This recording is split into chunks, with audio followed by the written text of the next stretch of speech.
வணக்கம் மக்களே, இன்றைக்கி நோஃபாவோட டே 8 ஒரு வாரம் முடிச்சாச்சுங்க. அதுக்கான பெனிஃபிட் தெரியுது. உடம்புல ஒரு உற்சாகம் ஏற்பட்டிருக்கு, மனசில் ஒரு தெளிவு ஏற்பட்டிருக்கு, ஒரு பாசிட்டிவ் வைப் இருக்குது. ஓகேங்களா? பட் இப்போ தான் நம்ம கொஞ்சம் ஜாக்கிரதையாக இருக்கணும். ஏன்னா சோசியல் மீடியா யூஸ் பண்ணும்போது ஆபாசமான விஷயங்கள் வருது. அது தவிர்க்க முடியலை. மனசு அலைப்பாயாமல் இருக்கணும் அப்படின்னு வேண்டிக்கிறேன். மேபி நான் ரிலாக்ஸ்க்கு ஆவத்தான வாய்ப்புகளும் நிறையாவே இருக்குது. ஸோ நான் மட்டும் இல்லை, நிறைய பேர் ரிலாக்ஸ் ஆன வாய்ப்புகளும் இருக்குது. ஓகே, ஸோ நான் நேற்று வீடியோவில் என்ன சொல்லியிருப்பேன் அப்படின்னு பார்த்தீங்கன்னா, டே 7 நான் ஆஃபீஸ் எப்படி ஜாயின் பண்ணேன், ஆஃபீஸில் ஜாயின் பண்ண என்ன ஆகிடுச்சு, என்னை எப்படி ரிலீவ் பண்ண சொல்லி நான் சொல்லியிருப்பேன். இன்றைக்கி டே 8 அதுக்கடுத்து என்ன ஆகிடுச்சு சொல்லி பார்க்கலாம். ஓகேங்களா? ஸோ ஒன்ஸ் நான் ஜாபை விட்டு அப்புறமேட்டு பார்த்தீங்கன்னா வேறு எந்த ஜாப்புக்கும் போகிறதுக்கு மனசும் வரல, உடம்பு ஒத்துழைக்கலை. ஸோ எனக்குள்ள ஒரு பயம். ஸோ வெளியில் போய் வேலை செய்யறதுக்கு ஒரு பயமாக இருந்தது.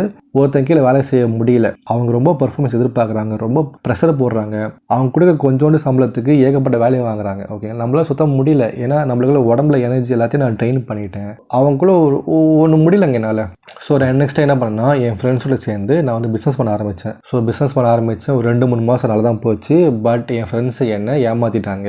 என்னை அவங்க பிஸ்னஸ்லேருந்து வெளியே தூக்கிட்டாங்க. ஓகேங்களா? அதுக்கப்புறம் அவங்களோட போய் ஜாயின் பண்ண முடியல. ஸோ வேற ஒரு ஃப்ரெண்டோட ட்ரை பண்ணி பார்த்தேன். அண்டு வேறு சில பிஸ்னஸ்லாம் பண்ண ட்ரை பண்ணேன். பட் எதுவுமே ஒர்க் அவுட் ஆகலை. ஏன் ஒர்க் அவுட் ஆகலை அப்படின்றது தான் வழக்கம் போல் தான் நான் ரிலாக்ஸ் பண்ணிகிட்டே இருப்பேன், நான் பார்த்துட்டே இருப்பேன். அதனால என்னால் இந்த ஒர்க்லேயும் அந்த பிஸ்னஸ்லேயும் என்னால் ஒரு வைப்ரேஷன் உருவாக்க முடியல. என் ஃப்ரெண்ட்ஸ் இதில் ஜாயினே பண்ண மாட்டாங்க. ஏன்னா நான் எப்பவுமே ஒரு லோ எனர்ஜிலையும் ஒரு லோ வைப்ரேஷன் இருந்துகிட்டே இருக்கும்போது அவங்க வேறு மாதிரியான ஒரு வைப்ரேஷன் இருக்காங்க. ஒரு பிஸ்னஸில் வெற்றி அடையணும் அப்படின்னு அந்த ஒரு வைப்ஸ் இருக்கும்போது நான் இந்த ரிலாக்ஸ் இருக்கும்போது என் உடம்பும் என் மனசும் ரொம்ப சோர்ந்து போயிடுச்சு. ரொம்ப நெகட்டிவான திங்கிங்லாம் வர ஆரம்பிச்சிது. அதனால என்னை யாரும் சேர்த்துக்க மாட்டாங்க. நான் எடுக்கக்கூடிய எந்த ஒரு விஷயமும் விளங்க மாட்டேது. லவ் பண்ணுற பொண்ணு சுத்தமாக வெறுத்துட்டாங்க. வீட்டிலையே என்னை சுத்தமாக வெறுத்துட்டாங்க. நான் ஒரு டோட்டல் 0 ஆகிட்டேன். அதுதான் இங்கே பெரிய விஷயமே. அப்படி தோற்று போனாலுமே அந்த காமம் எனக்குடைய தீ எரிஞ்சுக்கிட்டே இருக்குது, அணையவே மாட்டேது. ஓகேங்களா? அதுக்கடுத்து என்ன பண்ணேன்னா, இந்த ஃபுட் டெலிவரி அந்த ஒர்க்குக்கு நான் போக ஆரம்பித்தேன். ஓகேங்களா? அதுக்கு போக ஆரம்பித்தேன். மாதம் 12,000 சம்பளம். ஒரு ஹோட்டலில் போய் அந்த ஃபுட் டெலிவரி ஜாபுக்கு ட்ரை பண்ணேன். அங்கே இந்த ஒர்க் கொடுப்பாங்க. சம்டைம்ஸ் சர்வெண்ட் வேலை கொடுப்பாங்க. சம்டைம்ஸ் டேபிள் க்ளீன் பண்ண சொல்லுவாங்க. நான் நல்லா படிச்சுட்டு அந்த வேலை எது செஞ்சேன்னு சுத்தமாக தெரியல. ஏன்னா வேற எங்கேயும் வேலை செய்யணும் முடியல. ஸோ அடிக்கடி நான் வெளியே போயிட்டு ஃபுட் டெலிவரி பண்ணிட்டு ஜாலியாக ஊர் சுற்றிட்டு ஓப்பி அடிச்சுட்டு வரலாம். அது கொஞ்சம் ப்ளஸ் பாயிண்டாக இருந்தது. ஒரு 12,000 சம்பளத்துக்கு 24 வயசில் வேலை செஞ்சுட்டு இருந்தேன். ஓகேங்களா?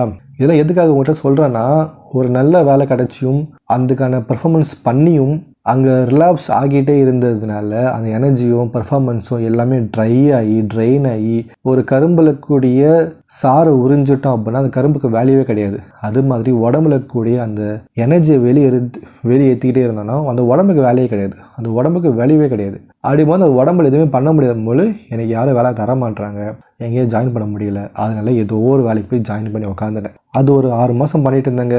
அந்த ஹோட்டலில் ஃபுட் டெலிவரி வேலை பார்த்துட்டு இருந்தேம். ஸோ இன்றைக்கி இது போதும். நான் நாளைக்கு டே 9 சொல்கிறேன். ஏன்னா இன்றைக்கி மறந்த டே 8 ஸோ மார்னிங் இருந்து கொஞ்சம் மெடிடேஷன், கொஞ்சம் ஒர்க் அவுட், கொஞ்சோண்டு வாக்கிங் பண்ணிவிட்டு ஒர்க்கு முடிச்சுட்டு வந்துட்டோம்.